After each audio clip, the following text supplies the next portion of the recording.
మానవ సంబంధాలకి ఏమైంది? ఎందుకు ఈ బంధాలు, బంధుత్వాలు మసకబారుతున్నాయి? ఒక్కసారి ఆలోచించండి.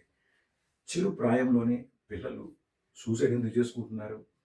ఆస్తి తగాదాలు ఎందువల్ల? తల్లిదండ్రులనే పిల్లలు చంపే స్టేజ్‌కి ఎందుకు వెళ్తున్నారు? ఒక్కసారి ఆలోచించండి. దీనికంతటికి కారణం మనమే.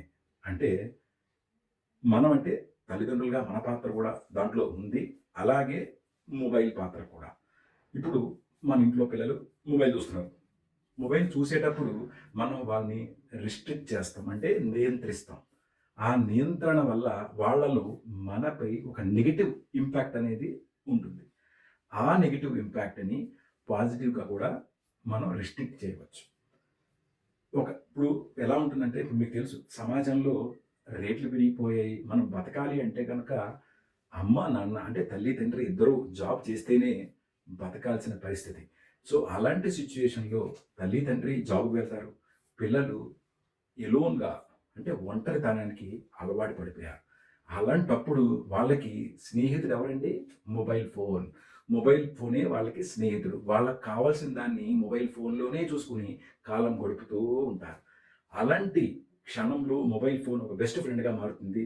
అలాగే వాళ్ళు బయటికెళ్ళినప్పుడు ఎవరైనా వాళ్ళతో ప్రేమగా మాట్లాడితే, కొంత టైం స్పెండ్ చేస్తే వాళ్ళకి వాళ్ళు లొంగిపోతారు. అంటే ఒక అబ్బాయి ఉన్నాడనుకోండి, ఒక అమ్మాయి ప్రేమగా ఒక 2 నిమిషాలు మాట్లాడిందనుకోండి, సమయం ఇచ్చిందనుకోండి, ఆ అబ్బాయి ఆ అమ్మాయికి లోబడిపోతాడు.